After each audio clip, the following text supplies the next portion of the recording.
Cumhuriyet Meydanı'nın hemen yanında Antalya kale içinin tarihi yapılarını ve kale içinin güzel evlerini görebiliyoruz.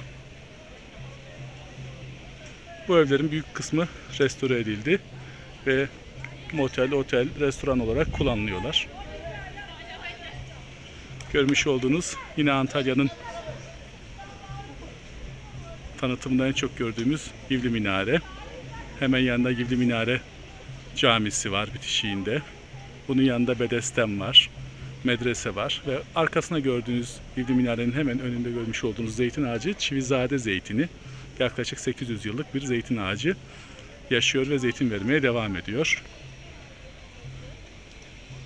Yani Antalya'nın merkezi de çok güzel. Liman tarafından denizi görüyorsunuz. Buraları da mutlaka ziyaret etmelisiniz. Burada bir çay kahve içmenizi de öneririz. Kale içinin limana bakan, yat limanına bakan kısmından görüntüler geçiyorum. Evet, Yivli Minare buradan çok daha güzel görünüyor.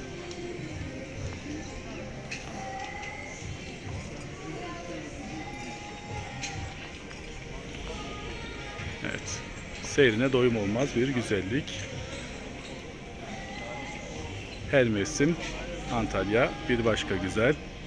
Yukarıda yine Atatürk heykeli var.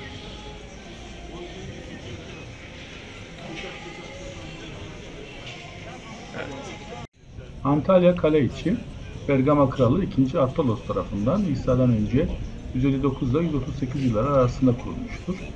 Antalya kentinin ilk yerleşim alanıdır. Helenistik dönemden izler taşıyan ve Roma İmparatorluk döneminde biçimlenen kale içi daha sonra da Bizans, Anadolu Selçuklu, Tekebeyliği ve Osmanlılar tarafından kesintisiz olarak kullanılmıştır. Kentin ilk kuruluşunda ilk surla çevrili olduğu, Roma döneminde girdikten sonra da bir dış sur yapıldığı bilinmektedir. Kale içi mevcut dokusuyla, şu andaki evlerinin yapısıyla 19. yüzyılı yansıtmaktadır.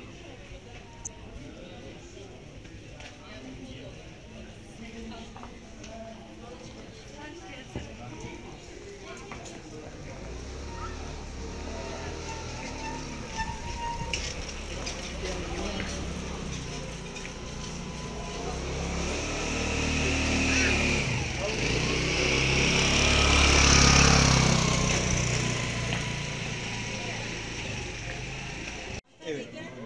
Bunun renkleri de var. İçeride envai renk.